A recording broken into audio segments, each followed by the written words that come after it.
Salutare și bine v-am găsit la un nou episod cu Survival Craft 2.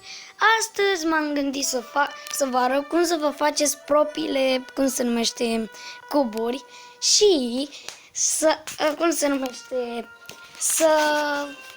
învățați și voi ca să vă faceți modele de case mai mișto.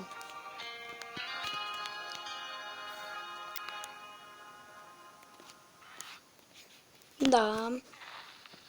Așa. Și da, vedeți, de exemplu, aveți nevoie de ciocanul ăsta și diferite cuburi, ce doriți voi. Eu mi-am ales Malachite Block, Solid Diamond Block și Solid Iron Block.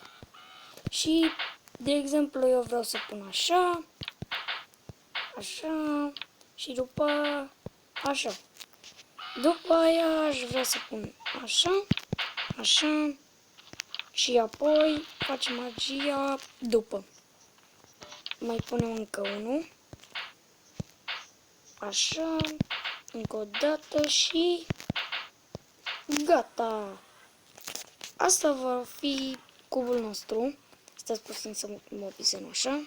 Nu. Aici. De exemplu, ca micile de-astea, dar nu o să fie chiar așa de mic. O să-i dăm build și avem cubul nostru special. Putem să ne facem câte case dorim cu chestiile astea. Putem face și stâlpi. Stați o clipă. Așa. Punem aici. No. Nu vei scăpa. Și da. Da, isteți. Doi!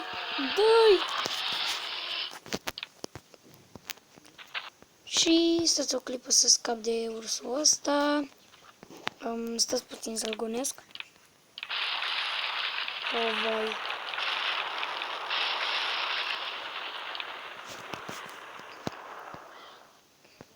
S-a stâmpărat. Așa.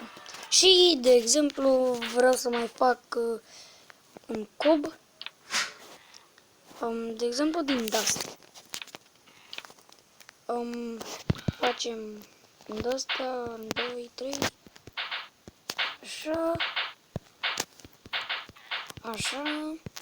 Și să văd dacă ne iese. Dacă ne iese, e excepțional. Dacă nu, nașpa. LOL.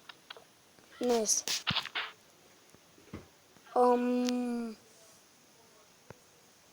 Da, cred că am descoperit cum să facem bucăți de fire. Ups, stați puțin. Nu. Refuzăm în momentul ăsta. Îi sunăm după aia. Așa, lol. Da, trebuie să testez chestia asta. Oare arde? Arde? Te arde, domnule? Da,